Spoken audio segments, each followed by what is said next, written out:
In August, we set a record for gold production at over 20,000 ounces for the month. But more importantly, in July and August, we set records for tons of ore stacked on the leach pad.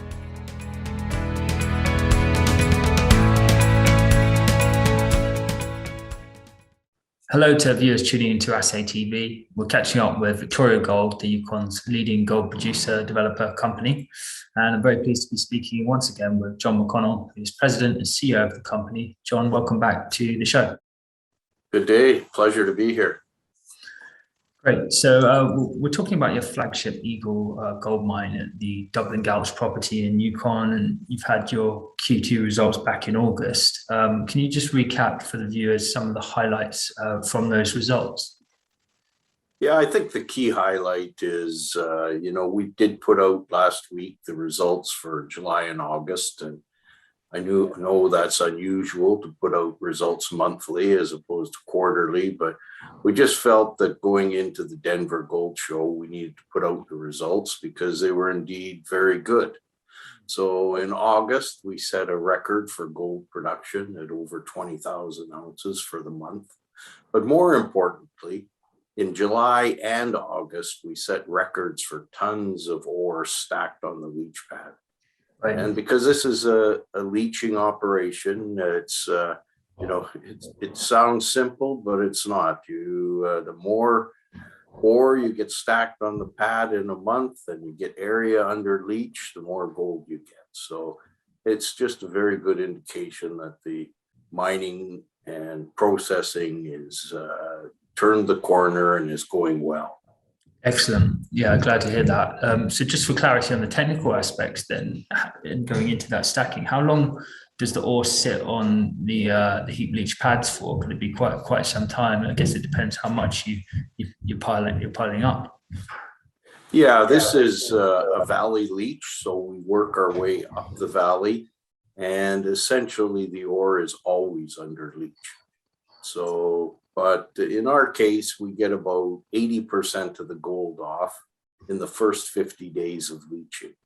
And then the balance of the gold comes off probably over another 200 days or something like that. But, it will continue to leach for the life of the mine. Excellent. So your project 250K then, that's setting some ambitious targets. Talk us through what's going on there. Yeah, it's, now that the mine is up and running at design capacity of plus or minus 200,000 ounces per year, I challenged the guys to look at opportunities to go to 250,000 ounces per year.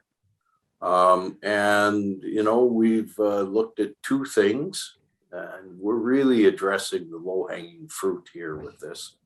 Number one is go from stacking 9 months a year to stacking 11 months a year. So not quite year-round stacking yet. We're going to be careful. And the coldest month, which is January, we still will refrain from stacking. Yep. That adds roughly 30 to 35,000 ounces per year. Yep. The second area is there's a shear zone that runs through the center of the ore body. We've always known that. It's mineralized, same grades as the rest of the deposit. But when we drill and blast it, it breaks very fine and actually causes us problems in the crushing circuit because there's too much fines.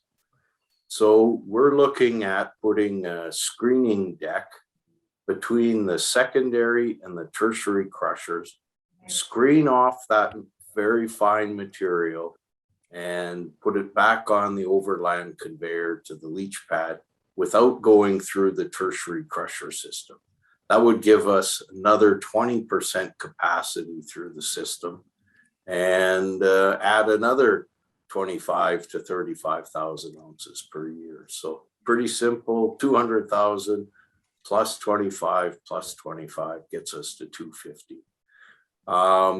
In 2022, we'll go down to 1 month of not stacking.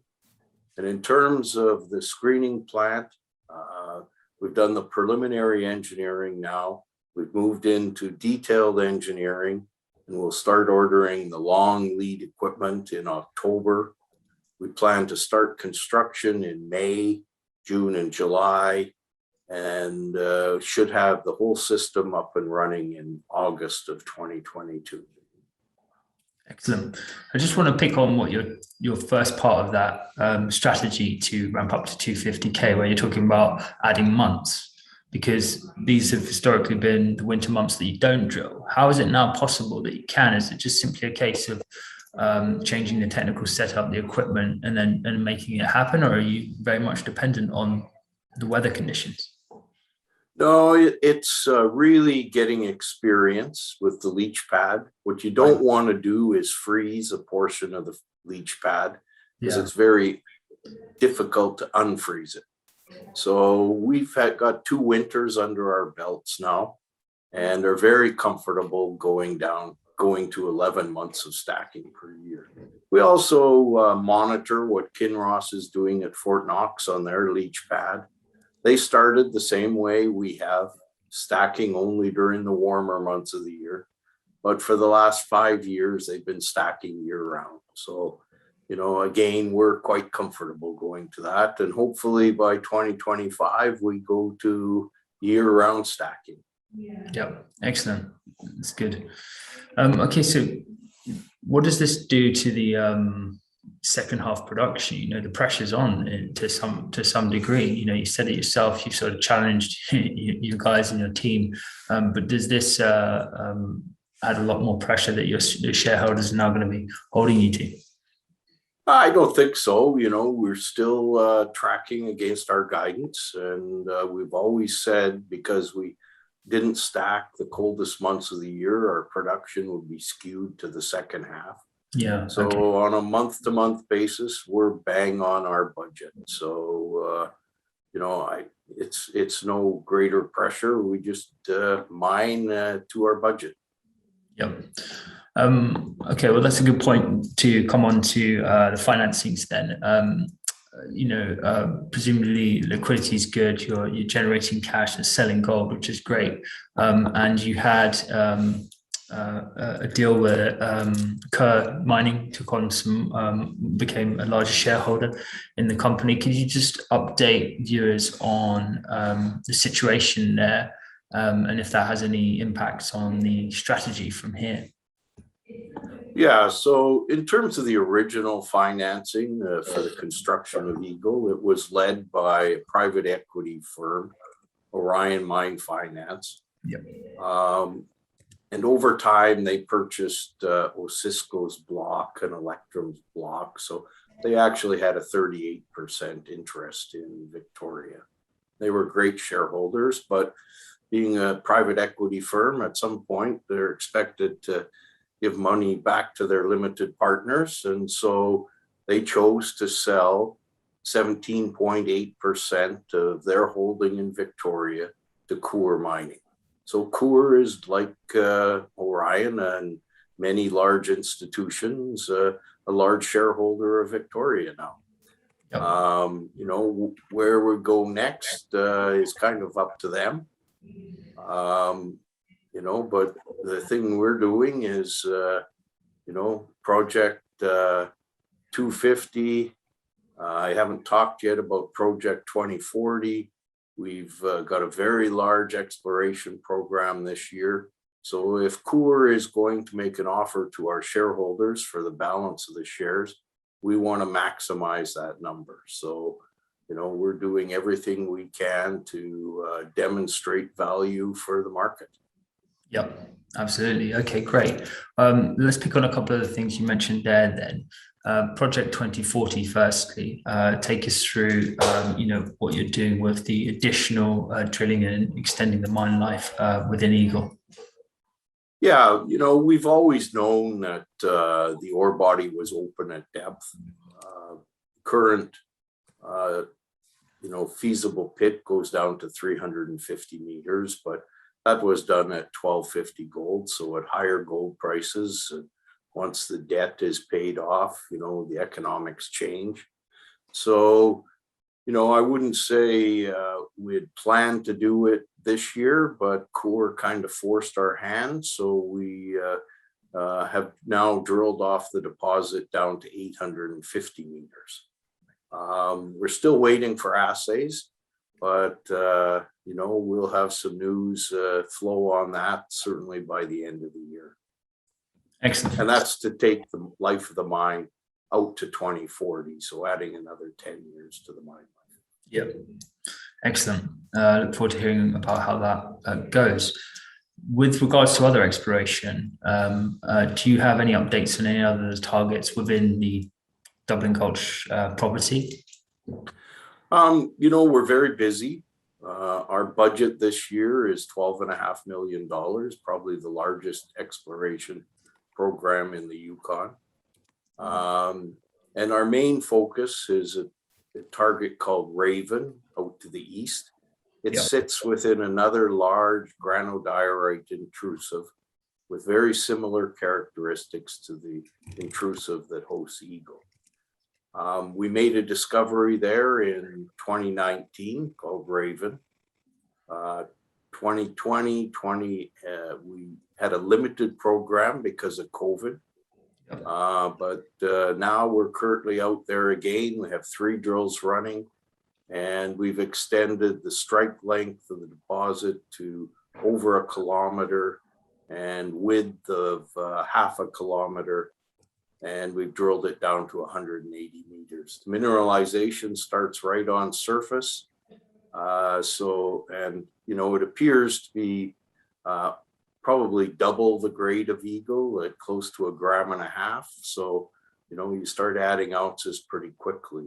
And depending on the results of this year's campaign, we would hope to publish, our first resource on Raven. I'd like to say by the end of the year, but with the problems Assay labs are having, I probably should say Q1 of 2022, just give ourselves a little more room. Yeah, quite sensible. From a lot of the companies I'm discussing with, there's a lot of challenges with the assay labs, but also on the ground as well, things like, finding diamond drills, finding crews, that kind of thing, not to mention forest fires across large swathes of Canada. How have things been on the ground for you in both the exploration part, but also your production assets? Yeah, finding crews or drills has not been a problem. It's finding people, right? We always knew staffing a mine, finding skilled labor, in terms of mechanics and millwrights would be a challenge. But we didn't ever plan that unskilled labor would be a challenge. But it is, the diamond drilling industry is experiencing the same thing. They can find drillers, but they can't find helpers. So, and that's partly because of COVID and, government programs that essentially pay people to stay home. Yeah, indeed. To finish up on exploration, we do have 2 other targets, a target called Lynx, which is south of Raven. It's interesting in that, it was worked by a former company, Strata Gold. We remined the data, so to speak, last winter and came to the conclusion that it was being explored improperly. So we applied, what we've learned from Eagle and Raven. And we think that is something very interesting. And we have 1 drill turning there. And then to the west of Eagle, we have a silver target called Rex Peso. This was a former producer going back to the 1960s. And so we decided, well, let's have a closer look at it and put a few drill holes in there. And it's a nice target because it's very close to Eagle. And if we find something interesting, we can continue drilling well into the winter there. Yeah, excellent optionality for investors looking at the resource expansion across the portfolio. That's great. I wanted to just touch on, lastly, as you're the Yukon's newest producer now, one thing that a lot of investors are looking at is the ESG performance of a company and whether there's anything that's been changing in terms of the discussions that you have with your shareholders now or indeed what you're doing in terms of initiatives as a company? Yeah, I'd say we have those discussions, and in terms of ESG, I would say we are one of the leaders in the business, despite being a junior. Yep. I always measure a company performance by their safety record. At Eagle, we have one of the best safety records of any mine in Canada. So I'm very proud of that. In terms of community, we have a IBA, or Impact Benefits Agreement, with the local First Nation. We contribute through that, but also directly to the community and to the Yukon at large. We have a charity called Every Student Every Day. It's an independent charity, but we're the largest contributor to it, and it's to put together community-based programs to encourage children to attend school, which is a real problem in the Yukon. And then on the environment side, I live in the Yukon. It's my backyard. I enjoy the outdoors. We certainly don't want to screw up the environment. And I'm pleased to say we have not had a single major spill on site after 2 years of operations. Where we do fall down a little bit on ESG is the actual reporting of it. Right. And we're in the process of correcting that now, and we'll get out an annual report early next year. Yeah, it's one of the evolving challenges as a junior company for building that capacity in as the deliverables and reporting standards change and become more and more stringent. But that's great to hear. I just wanted to recap then. You're in a great position. Production is going very well, and you're finding potentially expanding the resource as well. And if you think about, when we talk to investors with one-to-one and with the Assay, they're all looking at sort of developer to producers in the sort of mid-tier bracket. They believe that there's a lot of M&A going to be coming in this area, as opposed to what's happened already in the top tier. And I just wanted to understand, how much interest are you getting right now from new investors, new shareholders? Are people ringing your phone like crazy at the moment?